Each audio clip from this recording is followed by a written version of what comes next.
It had been another long day. Once again, my team and I had worked late into the night. Crunch time was always like this, and as the lead programmer, I had to be there through every minute of it. More often than not, I'd be the last one to leave the office, as I was tonight. After setting the security system, I left the building, walked across the parking lot to my red BMW 650i coupe, and began the short drive home. My mind was still processing the progress we'd made on the project. After a week of declining bug numbers, we were finally getting somewhere. Sure, there were still hundreds to fix, but the rate of discovery was slowing, and my team was keeping up with the fixes. Another 2 weeks, and we'd have a gold master to send off. Halfway to my car, I realized I wasn't alone. I heard the sound of footsteps approaching quickly. Distracted by my thoughts about the project, I hadn't turned on my music, which would have drowned out the sound of someone following me. I turned to see who it was, but all I saw was a gun pointed straight at me. Instinctively, I ducked, but before I could react further, the gun flashed. The bullet tore through my body just above my heart, shattering the bones in my shoulder. I fell backward, hitting my head on the trunk of the car behind me, then slid down into a sitting position, staring up at the shooter, whose figure was framed by the streetlights around the parking lot. The gun flashed again, or maybe it was several guns going off. Everything blurred together. I felt the bullet slam into my lowest rib on the same side. My vision was fading, and I struggled to keep my eyes open. As the shooter stepped closer, I knew it was the end. I hoped Sophie, my wife, and Amelia, my daughter, would forgive me for not being there for them. I regretted the years I spent working through countless crunch times instead of being with my family. Voices shouted from somewhere in the distance, familiar voices that I couldn't quite place. It didn't matter. The gun fired once more, biting into my left leg. Then, I watched as the shooter turned and ran away. Moments later, I felt a familiar face lean over me. Nora, our graphic designer, appeared and spoke to me, though I couldn't hear her. Then I saw Daniel, our assistant producer, and Steve, the AI programmer, both of whom looked down at me with concern. As the world began to blur and fade, I fought to stay awake, focusing on Nora's face until I could no longer keep my eyes open. The next thing I knew, I was looking into the eyes of someone I didn't know, feeling a searing pain in my chest. As everything faded to black again, I saw the paddles in his hands. I had died, but somehow, he had brought me back. Waking up, the first thing I felt was pain, not the intense agony from before, but still enough to make my body ache. I opened my eyes and saw the source.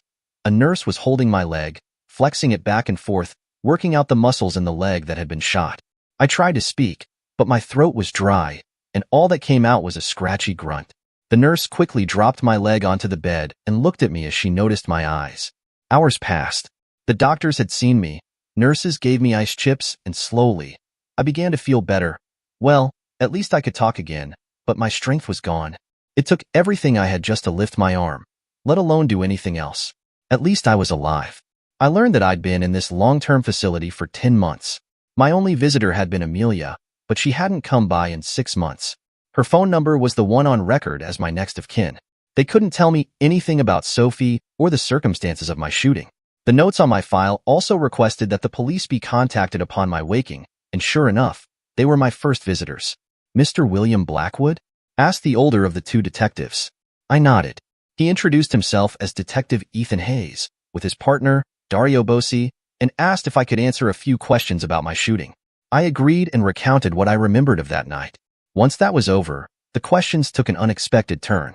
"Mr. Blackwood, how long had you suspected your wife of having an affair?" Detective Bossi asked, drawing a sharp look from his partner. I sputtered. "Having an affair? What are you talking about? Where's my wife?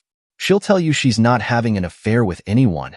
I apologize for my partner's question, Hayes interjected, but I regret to inform you that she was indeed having an affair with Isaac Gall. "Do you know him? Sophie having an affair?" It made no sense. She was my whole world, especially after Amelia was born, and I had been hers. It had always been the three of us. I worked so hard for them, so they could have everything they wanted. I couldn't wrap my head around the idea of her having an affair. The name Isaac Gall was familiar, but I couldn't place him immediately. I recognized the name, but I began. Then it clicked. He was my daughter's middle school English teacher. "Yes, that's how we think they met," Hayes confirmed. "Did you know he lost that job?" I shook my head. "No. He started an affair with an 18-year-old at the high school," Hayes continued. "It broke school district rules, but not the law. He lost his job and struggled to find another teaching position. Eventually, his father passed away, and he ended up running the local coffee shop. G Cafe, I said, thinking about the place my wife loved to get her coffee from. Yes, he replied. We think this is where your wife and Gal met again. That would be right. She loved the coffee in that place. I'd rather drink sewer water, though, I told them. That would be the opinion of most of the town, I would say. He barely broke even we've discovered. I still don't believe my wife is having an affair with this man. I can see how they would see each other regularly. She would go there often, but an affair seems to be a big stretch to me. Okay, let's try another line of questioning, and we'll come back to that. Does your house have a security system? Yes. What kind of system? Features? Basic stuff, really. Alarms on the garage, front and back doors. Motion detectors in the downstairs rooms. All with a direct connection to the alarm company we use. No cameras? No. I didn't like the idea of them having a record of my life sitting on their servers. Too many security breaches with these internet companies to feel safe. Why? Did you install any cameras yourself? No. The only cameras in the house would be my digital SLR camera and the ones built into our laptops. Again, why are you asking? There are cameras throughout your house. We recovered a DVR system hidden in the basement that had recorded nearly a month's worth of footage leading up to your shooting. Who put them there? We and your daughter assumed it had been you. That you suspected your wife was having an affair. She couldn't figure out how you knew, though. She didn't suspect. I didn't either. Until you told me. I thought my wife loved me as much as I love her. Wasn't me. So, who was it? And what did you find? Proof of the affair. Proof that your wife and her lover planned the attack on you. Phone records showed that you called your wife about half an hour before you left your office. Immediately after that call, she called Mr. Gall. From the video we have, it was to inform him you'd be finishing up at work soon and to get down there. Hell, she wanted me dead. Why? You have videos of her with him? Images of my wife with another man. With that weasel of a teacher. Ran through my head. I felt nauseous. I also felt anger. She was willing to kill me for him. For our things. She wanted me dead, so she could keep the house and the car. She saw more worth in them than my life. My love for her died with that realization. She had convinced herself that you were having an affair as well, and she wanted to take everything from the marriage, including the $1 million life insurance policy she had on you. Life insurance policy? He couldn't mean my work one. I'm not sure I even mentioned that to her. But I don't remember signing any paperwork for one recently. What life insurance policy? The one you took out nearly 2 years ago, he told me. 2 years. Just how long had her affair been going on? My stomach lurched again. It didn't matter. She did it. She's dead to me. Or she should be dead to me. I don't remember doing that. I have one through work. I think that's worth 2 years' salary. On my base salary, no bonuses, that's $220,000. We found that out as well, he replied. Okay, so, where is the wife and her lover? And do you know how long had they been together? For the first question, the earliest we can track by is 7 months before you got shot. So 7 or 8 months, probably not longer. 8 months? But the life insurance policy was 2 years old. Did that mean there were others? Or did that mean the life insurance that she was looking out for her, and Amelia should something happen to me? I wonder if she would clear that up for me and tell me how long, how many affairs she'd had. But that first needed to know where she was. Your wife was very nervous when we interviewed her. Enough that she became the prime suspect. When we got her phone records, and we discovered she'd been talking a lot to Mr. Gall. Including the night of the shooting, we interviewed her again. This time down at the station. We also brought in Mr. Gall. Their stories matched a little too well, but we had no evidence yet to link them conclusively to the attack on you. Okay, so you let them go? We did and planned to have them followed. However, they took off straight from the station. Mr. Gall managed to escape to Mexico. Shot himself rather than allow himself to be arrested and deported. He left a confession. My wife? Was my wife with him? She hasn't been seen since she left the station that day. We don't know where she is. You're still looking for her? Yes, but there hasn't been a sighting of her in all this time. No accessing her funds, nothing from her phone. No relatives are admitting to her having contacted her. She just vanished. My daughter? Do you know where my daughter is? She's not come to see me for a while, I'm told. She hasn't heard from her either. As for where she is, she moved out west for university. I'll check with the nurse on the desk to make sure they have that contact information. My guess is they do, but it will take her time to arrange a flight home. Did out west mean she went to the University of Washington? I wondered. She talked about going there. It had been where her grandfather, my dad, had gone and where I had intended going. Until, Well, I put together a game and sold it. That led to a job offer. Just for a year, I told myself and my parents. We finished that game, and it sold really well. My royalties off that game would have paid for my studies 2 times when all was said and done. I rolled into another game, this one based on an idea I had pitched. My parents tried to get me to go to university before it was too late. But I couldn't leave my baby behind. I wanted to see my game across the finish line. 2 years later, we finished the game. I'd met Sophie and Amelia was on the way. Marriage followed and university didn't seem so important anymore. Well, for me at least. Sophie went back and finished her computer science degree. We'd met when I had been volunteered to give a speech on game development at her university. I wished now that I'd listened to my parents and gone back to university. No, that wasn't true because then I wouldn't have Amelia. All the pain in the world was worth it to have her in my life. Did her boyfriend go with her? Do you know? Please tell me he didn't. Boyfriend? Does this mean he didn't go with her? Yes, her boyfriend. Ryan Carter. I don't know. His name hasn't come up in the investigation. Surely, they would have talked to him? Amelia seemed to spend every moment she could with him. I'd kept quiet about my dislike for him. Sophie had thought him to be harmless and a phase and not to worry. But maybe if they didn't talk to him, then maybe it had been a phase and she had gotten over him before all this happened. I'd just not noticed her wrapped up in the overtime and the rush to get the game done. I guess I have to wait and ask her then. Seems that would be best. So I guess you guys have 2 mysteries to solve now, maybe 3. How so? 1. Find out what happened to my wife. 2. Who put the cameras in my house? 3. What happened with Ryan Carter? He laughed lightly. That last one is for you, I think. But, yes, we need answers now to the first 2. We'll be in touch, Mr. Blackwood. New beginnings. The next morning, they transferred me from the long-term care facility for coma patients back to the hospital to begin my rehab. The nurses seemed happy about that. Seemed all their patients usually left in a wooden box.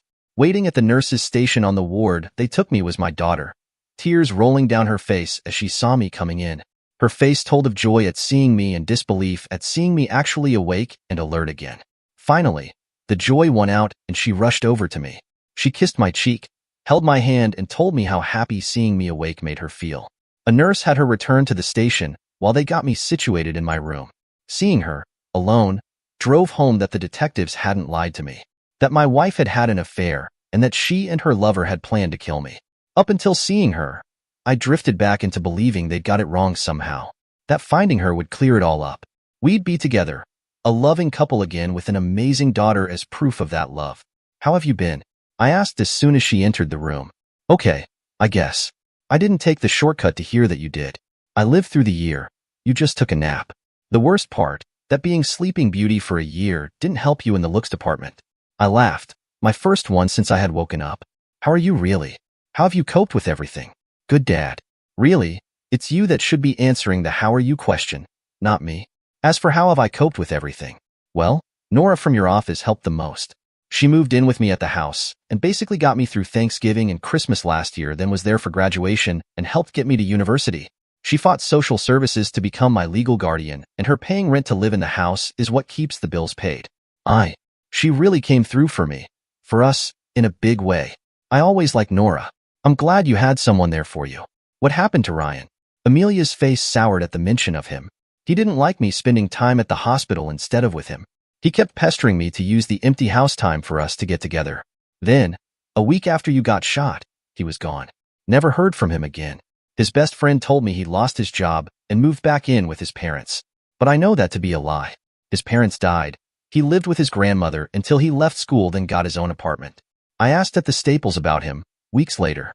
The manager told me he just phoned them and said he couldn't come back. Loser. You're so better off without him. Why didn't you tell me that at the time, Dad? Your mother convinced me that if I said anything, you'd attach yourself more to him. Screw that bitch. I wasted too much time with that loser. Dad, next time tell me you don't like. Okay. I nodded. Sure. No, I mean it. Mom, she's a bitch. I bet she like losers like him. I want your opinion, good or bad. Please. I will, honey. So, is there anyone new in your life? Not really. There is one that might be something. He only just got the courage to talk to me, and then I got a call and had to jump on a plane. So, when I go back, we'll see where it leads or if anything happens at all. What are you studying? Computers. I'm like the building, engineering side of it though. Not what you do. I built a digital scale. Just a pressure sensor and 3 LEDs to show the number. But it worked. First time too. I smiled at that, then soured. Her mother had excelled at school too. Hearing Amelia brought back memories of Sophie coming home to talk up her successes at school. What's wrong, Dad? Amelia asked, concern painted over her face. Just old memories, honey. Of that bitch of a mother of mine? She spat. I nodded yes. She did well at school too. I think you get your smarts from her. I get nothing from her, Dad. You're the smartest person I know. If I got my smarts from anyone, it's you. The only thing that bitch is good for is rotting in hell. What happened after I was shot? Or is this all from finding out she tried to kill me? Well, her trying to kill you is enough. But between when you got shot and when she disappeared, she changed. She changed a lot. The first week or so, she was the doting wife and mother, spending every waking moment at the hospital. Except for school, I was there with her, so I know. We ate at the hospital. I did homework at the hospital. She slept at the hospital too, sending me home. So I had fresh clothes and showered for school the next day. When you didn't wake up after that first week, she changed. She'd dress a little revealing. Would say she was going to the hospital, but frequently, I'd show up there after school and she wouldn't be there. The police started to interview everyone close to you. Nora told me they started with everyone at work. Your friends at your Sunday morning pickup soccer game. Finally, they got to me and then Mom. After they talked with Mom, she seemed on edge. Always seemed to be looking over her shoulder. She wouldn't drive the same way anywhere 2 times in a row. That shit made me late for school a couple of times when she convinced herself she was being followed. She sighed, looked around the room, then continued. When the police asked her to come in for a follow-up interview, she had trouble putting the phone back on the receiver because hands shook so badly. Yet, she still went. After she'd taken me to school, I walked home that day. I thought at the time that she'd gone to the hospital after the police and lost track of time. But, when she didn't come home, I started to worry. I called the hospital, and they told me you'd had no visitors that day. I had my laptop open looking up the number for the local police station when Nora called. She always called on nights she couldn't pop into the hospital to see you back then. I told her the bitch was missing, and she insisted on coming to our house. She left work to come over. I'm pretty sure she took a lot of shit for it. She slept in the spare bed that night, and together we went to the police station the next morning. The police came and searched the house. Nora stood there with me. They found these hidden cameras in a box in the basement that recorded the contents. She told me, then paused, taking time to figure out how best to ask the question. I knew what she wanted to know, so I saved her from asking. I didn't install the cameras. I've no idea who did that. I wish I did. I wish they had warned me of what she had planned. Or warned me before that of her affair. Did you know him? He was my teacher back in middle school, but I hadn't seen him since I moved up to the high school. So the police found the videos and knew about your mom. What happened next? I asked. Well, they took away the storage device, but didn't tell us what was on it. The detective on the case told us to call him immediately if she contacted me, then left. A uniformed policewoman informed me that they would contact social services and let them know I was alone. Nora stepped in then and said she wasn't alone. Nora moved in that day. Your company managed to get a lawyer for her, and they dealt with social services. For days left before I turned 18, social services didn't care. They just gave Nora the paperwork to be my guardian for the next few days and kicks us out of the office. Didn't offer any counseling or anything. Someone was there to look after me, and they washed their hands of me. It was pathetic, Dad. I could feel her hurt there. The anger. I'm sure some of it was being cast off by the people that should have been her safety net. By the one who, when all else fails, come to the rescue and look after you.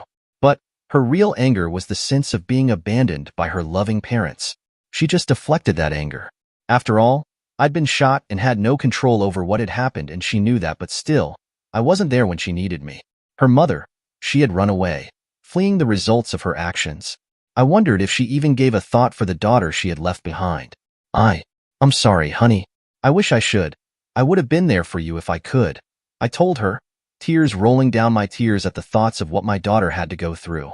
My own guilt at not being there for her mixed with relief that Nora had been. Oh, Daddy, she said, her own tears flowing now.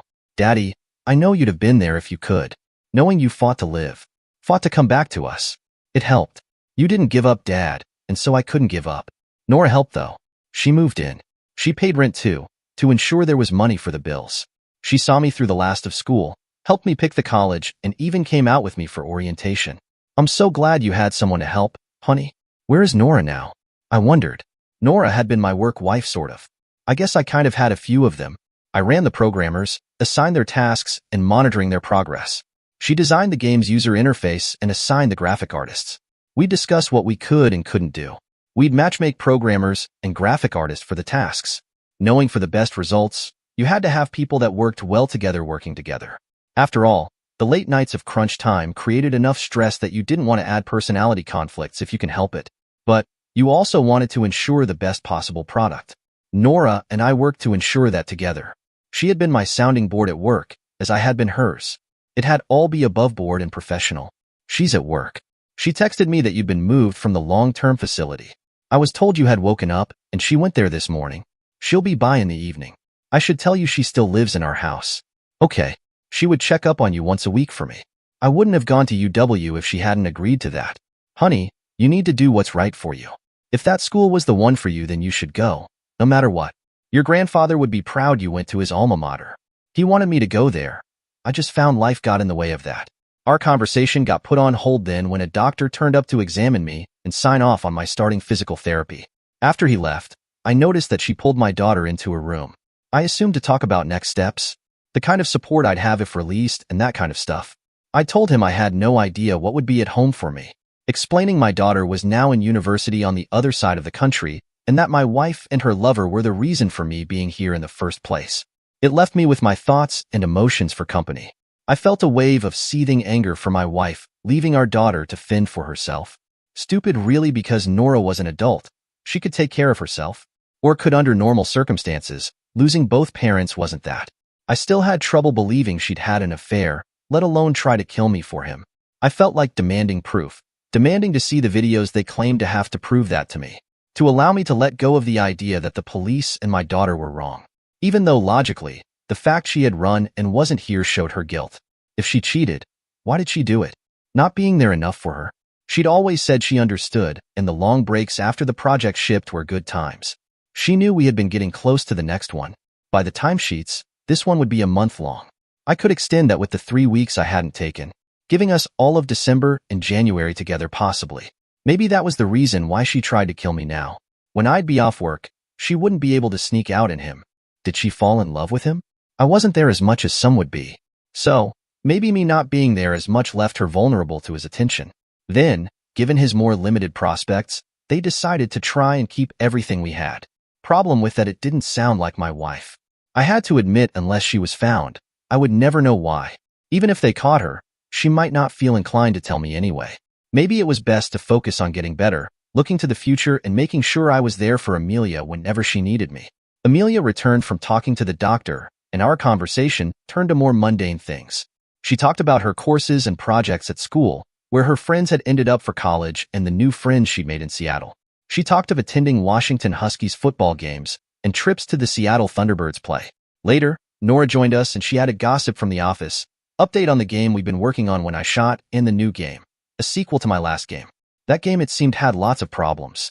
Daniel had left to take up a producer role in the Bay Area and exposed who did the real management work on our team. We all knew it. Now management had proof of what I'd told them. Though Mike, the producer, blamed Daniel's replacement at assistant producer position and the time he had to put in to train him. A guy he picked and who had never worked in games before, coming from a medical software company. Nora wanted to quit, go do her own thing. That last item had me wondering if she had stuck around just for me and to support Amelia. I would need to talk to her when Amelia wasn't around.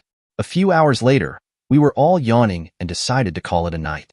As they headed out of the room, I realized one thing I hadn't asked. Amelia, did you come straight here from the airport? Yes, Dad. Where is your suitcase? At the nurse's station. Okay.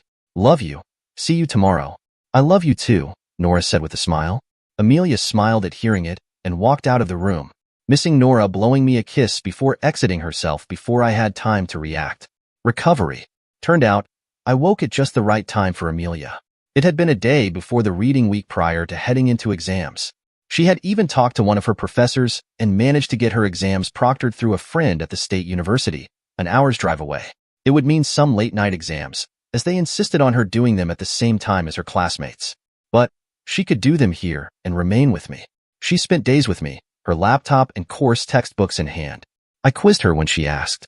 I talked through solutions that I would use in some of the situations presented. I had fun. Ignoring why I was in the hospital was an added benefit, and felt Amelia and I getting closer than we'd ever been. The physical therapy kicked my butt in those first 2 weeks. I walked on shaky legs down a channel created by 2 bars I could use to hold myself up if I needed at the end. It got me released in time for Thanksgiving at home, which Amelia and I ate at a local hotel. Nora had headed out of town, gone to visit her parents, sister, and brother in Florida. I expected that entering the house for the first time would feel like coming home. It didn't. It felt like I'd walked into a crime scene, seeing the ghosts of my wife's crimes in every room. With Nora gone, I slept in the guest bedroom rather than the master. Nora's scent was more comforting than anything else in that house other than my daughter. I knew that I'd have to sell this house. A fresh start. A complete break from the memories of all the good times with my wife and the ghosts of what might have occurred in these rooms by her. The day after, I called a real estate agent and started the process of putting the house on the market. He warned me it was a slow market and the slow time of the year. So, I should expect it to take some time to sell the house. Maybe even into the new year. Monday after Thanksgiving, I went to work and arranged to spend time working from home. I'd just be a programmer on the game. My job would be to work through the bug database, coordinating with the person assigned the bug via Skype, and then looking to fix it if they were agreeable to that. I knew most of them would be. Unless they knew exactly what the problem was and had a solution for it, then offloading it would be a blessing to them. Tuesday, Nora brought home a console and a work laptop for me to use, and after my morning trip to the hospital for physio, I began work. It felt good to be back to work, even if I wasn't yet back at work. The afternoon proved to be a lot of fun, sitting there looking for bugs and talk through the problems and solutions with my daughter. Wednesday, we got up early and dropped Amelia off at the airport for her flight back to school. We had a tearful goodbye. I felt like my life was leaving again. She didn't really want to go either, having just got me back. But she would be back soon, for Christmas, and I suddenly felt like a change of scenery could be good for me, so maybe I would follow her out there after I'd found a new job. I returned to work properly a week before Christmas, the day after the Christmas party that I attended with Nora as my date. No, we hadn't got together. She had a long-term boyfriend. Though, strangely, he never came around the house and she never spent the night at his place. Christmas holiday was good, again just Amelia and me. But we enjoyed ourselves. We even drove into Philadelphia for a Flyers game on the 27th, a present from Amelia to me, but it could have equally been from me to her. In the new year, she returned to school and Nora returned from Florida and a trip to her parents. My physio was down to once a week. Midway through the week also brought a visit from the police. They returned the storage and control device for the cameras that had been in the house along with the cameras themselves. They had cloned the videos to their systems, which was all the evidence they needed. They had tracked the system to a purchase made from Costco in Baltimore that had then been returned and sold to a discount warehouse chain, and whoever bought it there paid in cash and the trail went cold. I sat and watched some of the video footage that day. After I downloaded the software for the system, it took a while to find. The company that made the system no longer supported it, and their newest software for the new system didn't recognize the hardware. Thankfully, tucked away on the edge of the internet on an abandonware server, I found a version intended for an older version of Windows, but worked thankfully the latest. It had problems, in that the connection to the hardware would break at odd intervals, but I could see the video and hear the audio. I wished I didn't in the end. Wished I'd just left it alone. The interface for the software presented a timeline at the bottom, list of cameras at the top. When the system had camera footage to show, then it would expand to show a play window. When it didn't, it shrank down to just a Windows title bar with the camera name. If more than 4 cameras were active, then 4 would show footage, and the others would show a black screen and a prompt to click to view. That camera's footage would then be displayed, and one of the 4 would stop. I rolled the slider through the initial footage that showed the police searching the house. Various camera lighting up as they went from room to room, and the final footage showing the back of a male officer as he pulled the plug on the system. Scrolling through, I found the start point of their last encounter together. The doorbell rang and my wife, who had been pacing around like a caged animal in the living room, went to answer it. The pair came into the living room. Have it? Being the first audio, it came from my wife. Of course, he told her, opening a child Spider-Man book bag and producing a gun. The gun that had shot me. Seeing it caused me to feel the pain again that night. When I recovered, Sophie was talking him down quickly. I don't want him to suffer. Promise me you'll get close enough and it'll be quick. As painless as it can be. Sweetie, I'm a ninja, trust me. He won't hear me coming and it'll be a single bullet to the back of the head. He'll be dead before he knows he's been shot. Enough talk. I expect some personal attention and affection before I leave. Any hope I had that somehow my wife had been innocent ended there. They started to kiss. Clothes got strewn all over the living room, and then she blew him for one load. Once he'd recovered, they moved from the sofa to my easy chair. I watched and I figured she'd got what she wanted and was done. But no, she had done more. I fast-forwarded through the rest of that encounter and found them in the shower together. Truly showering at first, then that too turned to sex. Finally, he left. I noticed by the timestamp it was 10 p.m. Had he waited outside the building for 4 hours? The answer came from watching my wife. She sat on the sofa in the living room watching television. Around 11, Amelia turned up and went to bed. 1:30, the phone rang. It was me, telling her I'd be leaving for home soon, and sure enough, she then called him and told him it was go time. I felt sick to my stomach then and there. She had just sent her lover to kill me and did it as nonchalantly as she would have if she was ordering a pizza. At this point, I just scrubbed back through the timeline, looking to confirm what the police told me, that it was just him. I noticed they took great delight in having sex in places I considered mine. The marital bed, my easy chair in the living room, on my desk and chair in my home office down in the basement, and in the front seat of my car. That last one caught me by surprise. The only time Sophie had my car all year had been to take it in for a service for me, and she'd used that time to ensure she and her lover screwed in the car. After I'd finished, I knew I needed out of the house as soon as I could, and I needed a new car. I just couldn't bring myself to drive the one sitting in the garage. From that day, if I wasn't working or doing my rehab, I was boxing. I started with her clothes and her knickknacks. Once boxed, they got donated to the Salvation Army thrift store. I'd not been back in the house an hour that day when the phone rang. The old gentleman I'd offloaded my wife's things to called to tell me they'd found $100 in the jeans pocket and offered to send it to me. I told him to stick it in a donation box, theirs or another charity's. Once I felt I'd exorcised enough of her to make the house bearable until it sold, I made an appointment with a lawyer. The first meeting turned into a complete bust. With us not knowing where she was, we couldn't do a quick divorce. I wouldn't be 90 days then filing and waiting for the divorce decree. No, I had to look for her. I had to file for Freedom of Information Act records to see if any agencies could locate her. This despite an open investigation that was looking for her. I left my lawyer's office in a rage after having hit some inanimate objects and screamed blue murder at the world. Thankfully, he understood and allowed me to return, tell him I'm sorry, and then have him start the work on the divorce. Summer holidays arrived and Amelia returned home. The house had finally sold. I had a new job. I'd be working for the Evil Empire, or the Borg, as I learned other local professionals in Redmond called them. I had no idea what the project was that I'd be working on, just that the team I'd working with had been part of the group that created the Xbox Connect. The 3 trips out for interviews during the spring had been great.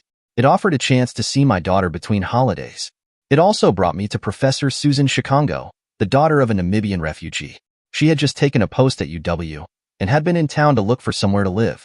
She would be moving up during the summer from Los Angeles, California, looking to be settled in before the fall term started. We literally bumped into each other, me stepping off the elevator as she tried to step on. We laughed.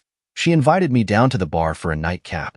I accepted, and also the invite later to go to her room with her. Susan was far more aggressive in the bed than my wife had ever been with me, and it made me feel alive. Next, I knew we were both naked on the bed, and she slowly impaled herself on my rigid member. Finally, exhausted, we collapsed side by side, and comparisons to what I'd witnessed on the video of my wife and her lover flooded my mind. Sophie had been meek and submissive with me, and passionate and forceful with him. Susan had acted the same. I loved it, and it left me thinking about what could have been had Sophie just talked to me. I cried. Susan took it in her stride, comforted me, and then listened to my story afterwards. Talking into the night, talking until the orange light of dawn breaking flooded the hotel room. We then made love, slowly, with passion and a closeness that I'd felt only with Sophie before. We had breakfast together, then said our goodbyes. I headed to the airport and a flight home that I slept through. She continued her search for a place to live. We'd exchanged contact information, and I was pleasantly surprised when we landed to see emails from her with pictures and details of the condos and houses she'd seen that day. I found I was happy again, but that didn't last long. When I got to the house, Nora greeted me and immediately noticed a change in me. I told her about my trip, meeting Susan, and how we just clicked. Nora expressed her joy for me, then excused herself, saying she had a date with her boyfriend. She didn't come back to the house that night or for the next 2 weeks, at least, when I was there. The next day, she turned up late for work and immediately headed to HR. It took a week before I found out she'd given her 2 weeks' notice. The Saturday after her last day at the office, she showed up at the house and loaded up a small U-Haul trailer hitched to her care with her belongings and left. 2 weeks after that, the movers arrived and packed all my belongings. They would arrive in Seattle in a week's time. I spent my last night in the state at a hotel near the Pittsburgh airport. The Borg provided an apartment for the first month in town, while my stuff was transported and I finalized where I wanted to live. I ended up in a 3-bedroom apartment near Marymore Park in Redmond. Susan had a small house on the other side of the park. We started to date, seeing each other a couple of nights each week. Sunday mornings, we'd go to the park and play in a pickup soccer game. I'm not afraid to admit that Susan made a fool of me and most of the other guys on that field. Damn, she was a good player. She was as cagey as the 60-year-old former professional and as fast as the university student, only when they had the ball. He smoked her in sprints off the ball. Slowly, we both came to the realization that this wasn't going to last. She said someone else had my heart. I told her I was over my wife. The end came in the run-up to my first Christmas on the West Coast. Her way of ending it made sure there would be no way back. She made sure I caught her screwing one of her students in our house. Strike that, her house. I had started to think of it as ours, but she bought it, and she had been the only full-time inhabitant. I had had it with women. I wanted nothing more than to be left alone to get on with my life, watching out for my daughter, work, and finding new hobbies. On that note, I started to learn to ski up at Stevens Pass with the little free time I had. Working as a member of the Borg had not turned out to be something I enjoyed. One of their measurements of dedication was how long you remained at your desk.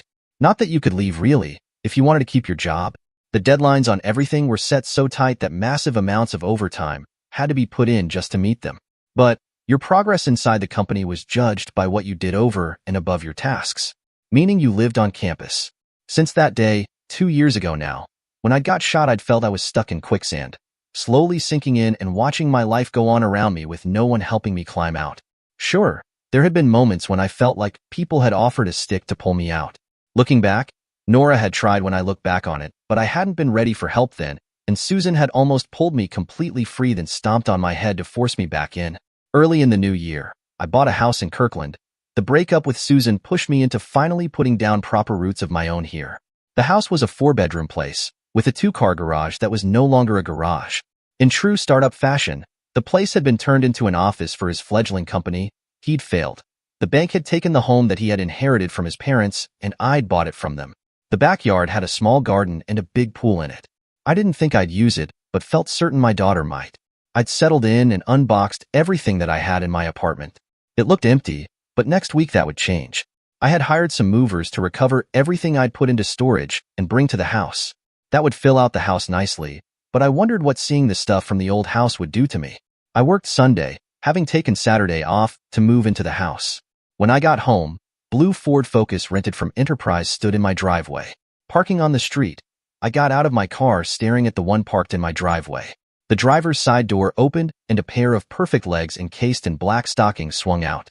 I knew the legs. I'd never been so enraptured by them before though. Resolution. I continued to stare at the legs and the bottom of the owner's little black dress. I couldn't bring myself to look up into the owner's eyes, worried about her reaction to my staring and my second head's show of appreciation. A cough, however, a distinctly male cough, brought my eyes up. On the other side of the car, with a smirk on his face, stood Daniel. My eyes then switched focus from him back to Nora. She had a huge smile painted on her face. My mind raced. Had these two got together? Were they a pair now? And how come that idea made me feel so sad? I should be happy that my friends had found each other. William, God, I've missed you, Daniel said as he grabbed me for a hug. It's so good to see you up and moving around too. It's good to see you too, Daniel, I said, still unable to tear my eyes from Nora. She's missed you too, Daniel whispered to me. That got me to look at him. Quietly, I asked, are you two together? I wish. Boy, do I ever wish she would, he told me. What are you boys talking about? Nora asked. Nothing, we replied in unison. How's Susan? Nora asked me. No idea. We split up. Nora smiled at that. Good. She wasn't right for you anyway. Well, like the other bitch, she cheated on me. At least, this parting didn't add any extra holes in me. Nora smiled again. You just need to let the woman decide you're right for her and not the other way round. Is that right? Would you know a woman that wants me? I asked. Her answer came in the form of her pressing herself to me and her kissing the living hell out of me. That moment, minute, lifetime was only broken when I heard my daughter's voice calling out. It's about time, she screamed. Nora and I broke from our kiss, both of us panting, to see Amelia with a huge smile on her face. A smile shared with Daniel, who stood beside her. Either he learned to teleport, or our kiss lasted a little longer than a moment. What's with the dress? I asked Nora, ignoring the other two. My suitcase is in Chicago, and some kid puked on my clothes on the plane. Given I'd come from an awards show to the airport, I had this in my carry-on. The pukey clothes are in a tied-off plastic bag in the car. Not sure if I should open it and clean them or give them a decent burial. Bring him in. I'll clean them for you. William, I need to tell you something. It's important, and it has to be before Daniel and I tell you our other news. Okay, what is it? I love you, she said, her eyes searching mine. I've been in love with you since our first project together, but you were married. I wanted to say something when you woke up. Amelia told me I should, but I couldn't. Now, I feel like I have to grab you up before I lose you for good. I love you, I told her, saying it just told me I did. It felt right. It felt like seeing my daughter for the first time. And, I wise woman, had recently told me that I should let the woman choose. She had. Inside, I found out that Daniel and Nora had met in Chicago at the awards ceremony of a gaming conference there. Daniel had lined up financing, and he had been looking to build a team of people he could trust. Nora had gone to network. She needed a new job.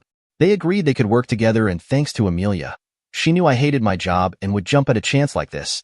So, they jumped on the plane as soon as they could and came to see me. So, Tribus Games formed. When I showed them my garage, our office location was set. Daniel and Nora would move here, to the state, city, and into my house. It had 4 bedrooms, one for me, one for Amelia, one for Daniel, and one for Nora. I hope that you're not offering me a guest room, Mr. Blackwood, Nora told me. I looked at her confused. Why wouldn't she want to live here? My daughter saved me. He just doesn't want to presume you'd want to move into the master bedroom, Nora. I looked at my daughter like she was an alien then, but it turned to a smile as my brain processed what she'd said. Nora, I would love to have you bunk with me. If you think you can handle me, that is. I got a punch on the arm, a nibble on my ear, and a whispered message. Oh, I can handle you. I'm sure of that. Are you sure you can handle me? I gulped. Everyone else laughed. Daniel left around 10 that night, looking to catch a flight back to the Bay Area and a date with HR in the morning. Then he'd begin the process of relocating here. What flight are you on? I asked Nora as we watched Daniel drive off in the rented car. I don't have a flight. I bought a one-way ticket, she told me, smiling loudly. Adding after a pause, I'll have my parents send my belongings here. We returned to the living room to find it empty and everything shut off. It's getting late. Bedtime? I asked Nora. As long as you don't expect to actually sleep, Nora told me. Once we reached the bedroom, she veered off into the bathroom, and soon I heard the water of the shower running. I settled down to rereading it actually, the book I had on the bedside table. At this point in Heinlein's Time Enough for Love, the tale of Lazarus Long and brother and sister slaves was playing out. The water stopped some time later, and I was finding the book impossible to read. Minutes later, the door to the bathroom opened and Nora stood there wrapped in a towel that covered her body. Good Lord, this woman was beautiful. From the pale blue, almost gray painted toenails to the long flowing strawberry blonde hair on her head. I gulped, then licked my lips, struggling to find my voice given this visual assault on my brain. Strangely, one thing my brain noticed was that the towel matched her toe and fingernails. She was color coordinated. I literally pinched my skin at that thought, then reached up to make sure my mouth was closed and I wasn't drooling. Thankfully, I wasn't. Nora smirked at me, and then that turned into a full-blown laugh. Go take a shower. Maybe it'll bring you back to your senses. I nodded dumbly and slipped off the bed, stumbling when my heel caught the edge of my book. How on earth had that ended up there? I didn't remember it falling. As I passed her, I noticed she smelled of my shampoo and my soaps, and somehow that made her more beautiful and reinforced that she was mine and I was hers. At the doorway, I turned back and kissed her on the neck, a gentle kiss filled with as much love as I could. She slumped against the doorway and groaned. Before continuing into the bathroom, I whispered, "Whose senses are overloaded now?" I dropped my clothes on top of hers in the hamper, noting that my first cum of the night had occurred. In my defense, God, she was beautiful in mind, body, and soul. I washed myself, finding the scents from the products, generating thoughts of Nora laid out on my bed. The hard-on it generated had me feeling like a school kid again with cock on a hair trigger. I switched the water to cold and gasped as the chill washed over me. Nora greeted me with a warm kiss as I entered the bedroom. She pulled away, taking my hand and guiding me towards the bed. Once there, she wrapped her arms around me, resting her hand on my chest. We both stood in the quiet comfort of the moment, fully embracing the intimacy. For the first time since everything had started, I felt truly at home. It felt more right than it ever had before, more real than I had ever felt with Sophie. I knew in that moment that Nora had completely let her guard down with me. We fell onto the bed, kissing and exploring each other's bodies, and it felt incredible. I focused only on her, her taste, smell, feel, the noises she made. I did so in the certainty that she did the same for me. As our closeness grew, she let out a cry of surprise and joy, her emotions pouring out. I stayed focused, ensuring I matched her energy, providing what she needed to feel safe and valued. At one point, she grabbed my hand, pulling me closer, and we shared a moment of deep understanding. She spoke breathlessly. "I've never felt like this before. It's overwhelming in the best way." I chuckled and reassured her. "You've shown me something new, too. This connection. It's incredible." This keeps the tone respectful and removes explicit elements while maintaining the idea of a strong emotional connection. "Come here," she said, laughing along with me. I moved closer, sharing a gentle kiss, feeling the warmth of her presence. Nora reached down and held my hand, smiling as she gazed into my eyes. "I think it's time we talk about this," she said. She leaned forward, guiding me to lie down comfortably, her smile radiating warmth and love. Her face glowed with joy, her hair slightly tousled, giving her a natural and captivating beauty. In that moment, I realized how much she completed me. Her presence was everything I needed. Her strawberry blonde hair framed her deep blue eyes perfectly, and her fair complexion was highlighted in the soft light. She was stunning, a vision of grace and elegance. She looked at me with a tender expression, her movements deliberate yet gentle, as if savoring every second of this shared moment. With an unspoken connection, we moved together in perfect harmony, her touch filled with affection and care. The room seemed to fade away, leaving only the two of us in that perfect moment, connected in ways that words could never fully capture. Finally, at the peak of what could only be described as an unparalleled moment of shared intensity, I felt a powerful wave of accomplishment wash over me. Her triumphant cry of exhilaration matched my own, both of us united in a shared harmony of achievement and unbridled joy. Nora then collapsed on me, banging her forehead into my nose, and the room filled with silence and calm. Just us panting, recovering. Her body pressed against mine, our hearts beating in sync with one another, our sweat sealing us together. Slowly, we came down from our highs and drifted into deep, slow breathing as we slipped into a peaceful, contented sleep. I woke the next morning in the exact same position, which offered a real problem, because I needed to empty the tank as it were. Lifting my head, I found myself looking into the deepest of blue eyes twinkling with joy and love. Nora smiled up at me. "Round two?" "I'd love to, my love," I told her, "but I need to bleed the trousers snake first." She laughed and lifted herself off me. When I returned, we made love again, slow and passionate, then shared a shower before we re-entered society. Well, the breakfast table and my daughter. "He didn't kill you then?" "I almost called 911 at one point," she said with a smirk. With a stage whisper, she then asked Nora, "Was it all you hoped?" She kissed my daughter on the cheek, then whispered in her ear. From the huge smile that broke on Amelia's face, I can only assume I got a glowing report. Nora spent that day cleaning out the garage, preparing for Daniel, her and I to start working there. I went into the office and handed in my resignation. After I did that, a member of the HR department escorted me to my desk, where I picked up my personal belongings, a single photo of my daughter, and then she saw me to my car, opened the parking garage doors for me, before she headed back to her office, and I headed home to help Nora. Answers. Later in the week, the stuff from storage arrived. We put the furniture in the appropriate rooms and stored the boxes in the spare bedroom that had been intended for Nora. Well, except for the ones marked as Amelia's. These went to her room. A couple of weekends later, Amelia came to me with one of her old laptops. "Dad, I can't seem to get into this computer. Can you help?" "Why on earth would you want to do that?" I asked, turning from the whiteboard that Nora and I had been using to brainstorm our next game's design. When I say whiteboard, I mean a whole wall of the garage that we'd wallpapered with special paper that made it a whiteboard. And the design, well, it had used a large portion of it. "I want to know what's on it. I've not used this one since before you got shot. It might have something interesting on it." "Okay," I said, walking to my desk. I then hunted through my drawers until I found what I was looking for.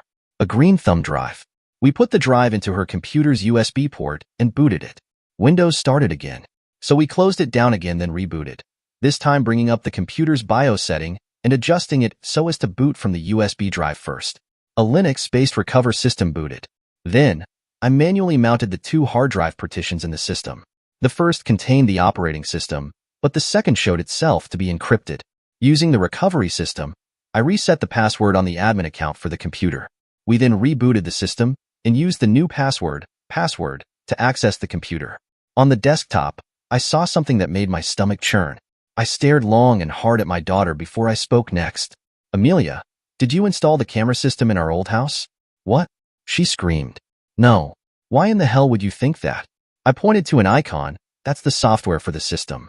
So, I ask again, did you install the cameras, or do you know who did? IT wasn't me. Dad, if it was, she started then went silent. Hell, she screamed after being silent for a while. Oh God, that a-hole. Who? Amelia? Ryan Carter. Why would you think it was him? Nora asked. I let him use that laptop to access the internet when he came around the house, she told her. I nodded at that, then turned to the computer and started the software. Pretty quickly a dialog appeared looking for the encryption key to access the other hard drive. I canceled that dialog and the software continued to load. But there was nothing to see. Everything had to be on the other drive. On a hunch, I opened the user control panel and reset Ryan's account password, then rebooted and logged in as him. It seemed I'd got lucky, or rather he was a complete idiot. On his desktop sat a file called notes.txt. Inside that a list of mundane things. Like an appointment for the doctors from 4 years ago. A couple of adult website URLs with a username and password next to them. At least that's what I assumed them to be. The exciting bit, at least to me, sat at the bottom of the file. A string of alphanumeric characters. 26 characters long. I highlighted and copied the string, then fired up the software again. The normal system interface loaded, and where the camera windows would be was a simple message, no server found. So, there nothing here? Amelia asked. This is the live interface. It can't find the server to connect to.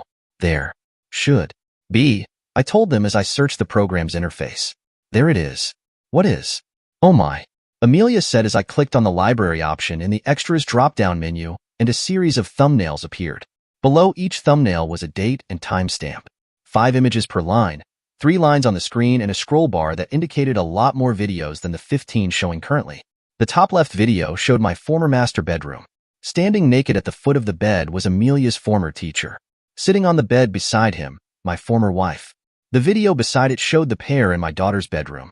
Next to that, another in our bedroom with everyone's favorite couple. The fourth actually contained me and Sophie. The fifth should showed the former teacher and my former wife playing teacher and student in my office in the basement. She had pigtails and the uniform and everything. The other 2 lines had the same ratio, 4 of them, 1 of me and my wife. I scrolled down a page and saw the same thing. Same for the next few pages, in fact. Then there was a series of videos of just me and my wife. I guess I now knew when the affair began. Scrolling down again, I was shocked to see Terry Mansfield, our next-door neighbor, show up in videos. The bitch was a serial cheater. I began rapidly scrolling down after that, spotting 2 other men with my former wife, including Liam Bennett with his wife Chloe. Liam had worked with us. He got fired for not putting in the same effort as the rest of us, or so I thought. Nora corrected me when she told us he got fired when the owner caught his wife in bed with Chloe. The last few pages were had to see. Ryan's first collected videos were all of him and my daughter. But that slowly petered out and his focus switched exclusively to my wife. I'll call the police, I said to break the extended silence after I'd slammed the laptop screen down. Detective Ethan Hayes still had the same phone number, and though my wife's case had gone cold, he had an interest in trying to close it. He at least felt it offered him a fresh witness, one he remembered I'd asked him about when I'd woken up from my coma, one they hadn't followed up on. He told us to leave it with him, and he'd get back to us. It took him a month. Mr. Blackwood, is there any chance you can come back to Pennsylvania? He asked after identifying himself. Break in the case? I questioned. We found your wife. Ryan Carter is being charged with so many charges that he might set a state record, came the reply after a small pause. I looked around the garage-cum-office. Amelia, Daniel, and Nora had all stopped work and were looking at me. I should mention, Amelia started to work for us via the co-op program at the university. And she wants to see me? I asked. Mr. Blackwood, the district attorney is choosing not to press charges against her. What? I screamed. What moron wouldn't press charges against a woman that they had on video sending her lover to kill me? Mr. Blackwood, she's not well enough to stand trial. She might not ever be well enough for that. The report we have says never, but I like to hope. In what way? You have to see for yourself. I really think it might be best if you came back and saw for yourself. Just prepare yourself for the worst. Okay, detective, let me talk with my family and I'll let you know. With that, I said goodbye and hung up. I then explained what he'd told me to the 3 people that now crowded around my desk. Nora and Amelia felt we should jump on the next plane out. Daniel told us to go and he'd hold the fort. A week later, we followed the directions the detective gave and arrived at the state hospital. Reception directed us to the correct ward, and the nurse had us wait while she had the doctor paged. The doctor took us into an office and began with a list of her physical injuries. She'd lost one eye, the left one, and broken her right leg and had it heal wrong. They would need to break it again and reset it. Long-term malnutrition had caused some problems as well. That list was long enough when he got to his specialty. It grew much longer. The long and short of it, she'd been through long-term continual abuse. She has been treated as a sex slave, an all-around plaything by a creep that had her with nothing but time to think to up and enact his every dream. Now, she couldn't cope with being a free human being again. The doctor felt it would be many years before she would be able. Nora and I married a year after that trip to see my ex-wife. We married in Florida, on a beach, not far from her parents' home. They welcomed Amelia as the daughter they always wanted. She loved having grandparents again. Well, for the first time because she didn't remember her natural ones. 6 months after we married, we found out that Nora was pregnant. The ultrasound showed twins, a boy and a girl. We've not settled on names yet, which is a little worrying given they are due next month. Our first game has proven to be a big success. Great retention numbers, and a high lifetime value. They have the game on a monthly update cycle with the team we hired. Our second game is just about the Leave soft launch in Switzerland, South Korea, and Denmark. If returns during that match when go worldwide, we'll be expanding again. I've had to talk Amelia into finishing her degree a few times, given she'll be a paper millionaire soon. If she's not already there, I've not looked at the financials lately. Sophie lives next door to us, and Amelia insisted on stepping in to help. I couldn't refuse, especially since Amelia is Sophie's only remaining family. Sophie is making steady progress. Most days, we can encourage her to stay dressed all day, though we're not quite ready to take her out in public yet. Thankfully, the University of Washington has partnered with us. They're providing her treatment, and in return, I teach a game development class there. It's actually a win-win for me, as it allows me to scout and nurture potential future employees. Dear listeners,